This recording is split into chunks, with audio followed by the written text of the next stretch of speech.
तो कंट्रोवर्सी चल रही है, मैंने सुना, तो मैंने कहा मार्केट में 2 कंट्रोवर्सी और मैंने एज अ कमेंटेटर चैनल में वापस आ चुका हूँ।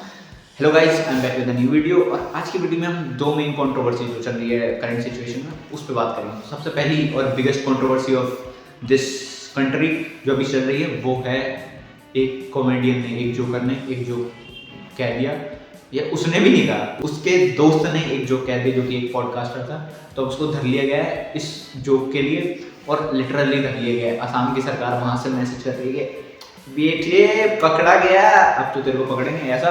तो वहाँ से बातचीत चल रही है, मुंबई में भी चीज़ें चालू हो चुकी हैं, दिल्ली में पार्लियामेंट में बातचीत उठ गई है कि हमें रिस्ट्रिक्शंस लगाने चाहिए और रिस्ट्रिक्शंस लगाने भी चाहिए। मतलब मैं खुद उस जोक से रेजोनेट नहीं कर रहा और मुझे पसंद नहीं है। इसका मतलब ये नहीं है कि समझ रहे, बहुत सारे जोक होते हैं जो नहीं पसंद आते। जैसे मेरे कालेपन को लेकर तुम जोक मारोगे तो मुझे पसंद नहीं आएगा, बट वो जोक होगा।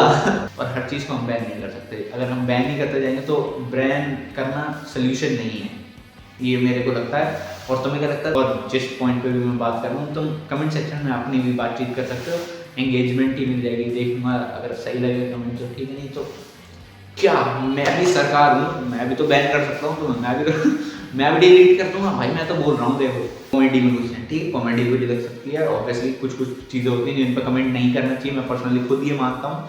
माँ बाप पे, रिलीजन पे कुछ कुछ चीज़ें होती हैं जिनमें तुम कॉमेडी नहीं कर सकते। तो हाँ, लेट मूव फॉरवर्ड। तो जेल जाना सिर्फ एक जोक के लिए, वो भी वल्गर जोक के लिए, तुम उसको सॉरी बोलने को कह सकते हो कि ये स्टेटमेंट आपकी अच्छी नहीं है, इलाहाबादी सर आओ और चेंज कर दो इसको, ठीक है, या चेंज नहीं, माफ़ी मांग लो। वो उसने 2 दिन बाद मांग ली। पर पुतले जलाना और पार्लियामेंट में बात करना सिर्फ इस चीज़ को लेकर कुछ कह नहीं सकते, और सरकारी मामले में बिल्कुल नहीं फंसना, इसलिए दूर रहते हैं इस टॉपिक से अभी तक के लिए। सरकार वाले मामले सॉरी सॉरी। तो हाँ, करंट सिचुएशन यही चल रही है कि समय रैना को वापस अमेरिका से बुलाया कि बाद में शो करना बेटे, जोक तो अब तेरे को सुनाने पड़ेंगे जेल में 17 फेब को। और रिस्ट्रिक्शंस आर गुड और बैड, उस पर बात करते हैं। तो रिस्ट्रिक्शंस लगाई क्यों नहीं हम? क्योंकि कंटेंट को एक टाइम पे तुम्हें एक बाउंड्री बनानी पड़ेगी जिसमें तुम अच्छे कंटेंट और बुरे कंटेंट को लेके चलो, जो कि प्रिटी ऑब्वियस है, तुम्हें करना ही पड़ेगा ये चीज़। बट किसी भी चीज़ को बैन करना या डिलीट करवा देना इंटरनेट से, जो कि सब लोगों ने देख लिया है, उसका कोई मतलब बनता है? मुझे ये नहीं समझ आ रहा। ऐसा तो है नहीं कि यूथ सिर्फ उस शो से बिगड़ रही थी, तुमने उसको डिलीट कर दिया, कोई नहीं देख पाएगा तो गुड गुड चलेगा। अभी भी कहाँ मिल जाएगा वो शो। और टू बी ऑनेस्ट, यूथ सिर्फ उससे नहीं बिगड़ रही, यूथ बहुत चीज़ों से बिगड़ रही है, सिगरेट, दारू, इन चीज़ों से। और क्या ही बताएं, हवा से। हम तो दिल्ली में रह रहे हैं, हमें तो कुछ करने की भी ज़रूरत नहीं है, हवा से बिगड़ रही है भाई। ज़िंदगी खराब हो रही है। 34 सिगरेट पी रहा हूँ मैं दिन की, बताओ, बिना चाहे हुए, क्या कर सकता है इंसान? और जो रेपिस्ट होते हैं उनको सज़ा नहीं दे पा रहे हैं हम लोग। बट मेन मुद्दा क्या है सरकार का? एक जोकर ने जोक मार दिया, वाह।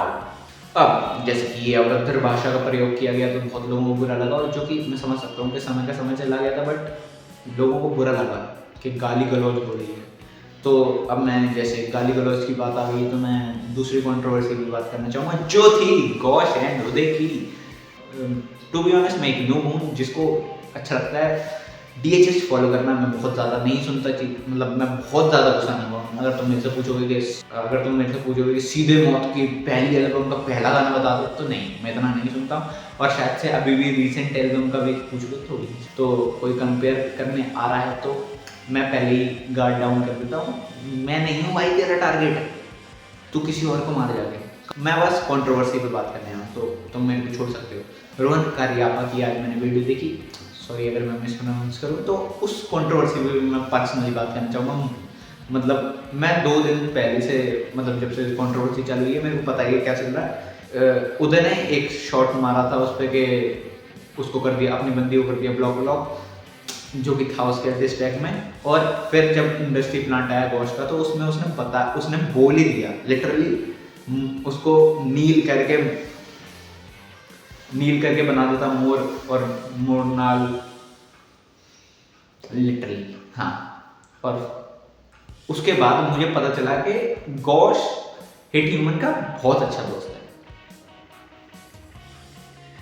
तो मुझे थोड़ा हिट ह्यूमन के लिए बुरा लगा, क्योंकि मैं हिट ह्यूमन और मुन्नाल शंकर का कंटेंट देखता हूँ, ठीक लगता है मुझे, प्रिटी ऑब्वियस मेरे हिसाब से, जिनको भी बकचोदी पसंद है तो वो ह्यूमन को देख सकते हैं। हाँ, समय बाइक का तो समय चला गया, अभी ह्यूमन का चालू हो रहा था, ह्यूमन को देख सकते हो। मतलब DHH के रिलेटेड अच्छी चीज़ें चलती हैं, मतलब फन चीज़ें चलती हैं। हाँ, कंट्रोवर्सी चली हुई थी एक रैप शो में जिसका सीजन 3 चालू था, उसमें इन दोनों का डिस बैटल कराया गया। ऑब्वियसली जब पार्टिसिपेंट होते हैं तो बिल्कुल अच्छे से बातचीत करते हैं, तो एक दूसरे पे अच्छे से डिस बनाया। मतलब तुम अभी जाके दोनों के डिस सुनोगे तो एक का फंबल है, घोष का फंबल है अपने गाने में, बट अगर तुम उदय का सुनोगे तो वो बिल्कुल ही ब्रूटल गया हुआ है और उसमें भी समझ आ रहा है कि उदय जीत चुका है उस टाइम तो उस पूरी गेम को। बट क्योंकि ऐसा था कि घोष की जो शीट थी वो मिल गई थी उदय को, तो उदय ने रिप्लाई लिख लिए, तो उदय भाई की ये जो बात थी वो घोष भाई को बुरी लगी।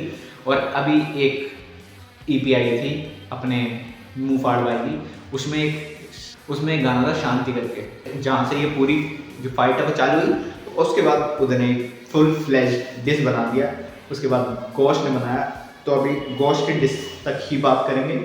मुझे जो चीज़ बुरी लगी, और जब मैंने रोहन करैयाप्पा की वीडियो देखी तब मेरे को पता चला कि हिट ह्यूमन घोष का बहुत अच्छा दोस्त है, कॉलेज फ्रेंड है, बहुत अच्छा नहीं मतलब कॉलेज फ्रेंड है। मतलब उसके उसी दोस्त ने उसकी जो प्रेजेंट गर्लफ्रेंड है या उसके दोस्त की जो एक्स है उस पर डिस बना रखा है, जो कि उदय और घोष की कंट्रोवर्सी में दूर दूर तक नहीं होनी चाहिए। उसको डिस करने का कुछ मतलब था यहाँ, जो कि बिल्कुल तुम्हें भी नहीं समझ आएगा, ऐसा लगेगा कि भाई ने धोखा कर दिया मेरे साथ। बट हाँ, DHH ऑडियंस है ही ऐसी कि जहाँ मसाला मिलता है, मतलब एकदम बिल्कुल ऐसी चीज़ें होती है ना जहाँ दिमाग चलाना चाहिए। जब डिटेक्टिव मोड ऑन होता है तो लोग पागल हो जाते हैं, तो अभी भी वही चल रहा था, मैं कमेंट सेक्शन देख रहा था उन लोगों का। और हेड्स ऑफ टू ह्यूमन के भाई ने कुछ बात ही नहीं करी और अच्छे से निकलने दे रहे हैं इस टॉपिक को, मेरे हिसाब से करने भी नहीं चाहिए। फीलिंग सैड फॉर ह्यूमन भाई, काले काले की बॉन्ड नहीं, मतलब हाँ ऐसा लगता है कंटेंट के सही बनता है, कभी बात करनी मिलेगी तो जरूर करेंगे। बट हाँ, अभी मैं बात करना चाहता हूँ कि इस पूरी कंट्रोवर्सी में इन दोनों की बातचीत चली है, एक दूसरे को कुछ भी नहीं कहा भाई, बट एक लड़की को बीच में लाना जो कि बस तुम दोनों की दोस्त है, मतलब एक ही एक्स ही ऑब्वियसली, बट रोहन करैयाप्पा भाई ने बिल्कुल वो शॉर्ट्स दे के अभी तो मैं नॉर्मली जा रहा हूँ बात करके, नॉर्मल चीज़ें बता के दोनों की, बट अगर वापस से उसका नाम घसीटा तो एज अ भाई या दोस्त मैं आऊँगा और फिर दोनों को लपेटूंगा, तो मेरे को मत कहना कि ये क्या हुआ, तो समझ लो। तो मेन उदय और घोष की लड़ाई में अभी जो जीत रहा है वो है रोहन करैयाप्पा, ठीक है। भाई जी आप बहुत बढ़िया काम कर रहे हो करते रहो, ठीक है। पर आज की वीडियो थोड़ी ऐसी रहेगी मजे मस्ती वाली, अगर किसी को भी थोड़ा भी अजीब लगा, ऐसा मैंने को कुछ बोला नहीं है मैंने किसी को, बट हाँ अगर तुम्हें दोनों ही मुद्दों पे एक अलग से वीडियो देखनी जो अच्छे से बनाई गई हो, हाँ मेरी वाली तो बस कटवट लगा के दे दी मैंने, तुम्हें पता नहीं। तो पहली वीडियो की मॉक मंगल की समय रहना के केस पे पूरी जो कंट्रोवर्सी हो रखी है उस पर एक वीडियो, और दूसरी वीडियो है रोहन करैयाप्पा भाई की, तो उसको ज़रूर वॉच करना। दोनों जहाँ से मैंने बातचीत उठाई ना तो तुम्हें पता चल जाएगा। और हाँ बहुत चीज़ें हैं जो मैंने अपनी इस वीडियो में बोली नहीं है, जो सॉन्ग में और जो BNI वाली भसड़ हुई थी उसको मेरे को लगा नहीं मेरे को एक्सप्लेन करना चाहिए, जो मेरा पॉइंट ऑफ व्यू था मैंने दे दिया यार। तुम्हें जैसा लगता है कमेंट सेक्शन में बता सकते हो, और गाली वाली बकोगे तो डिलीट, हाँ ठीक है भाई, बाय बाय। तो हाँ आज की वीडियो थोड़ी लंबी हो जाएगी, बाय, एडिट करना इसको।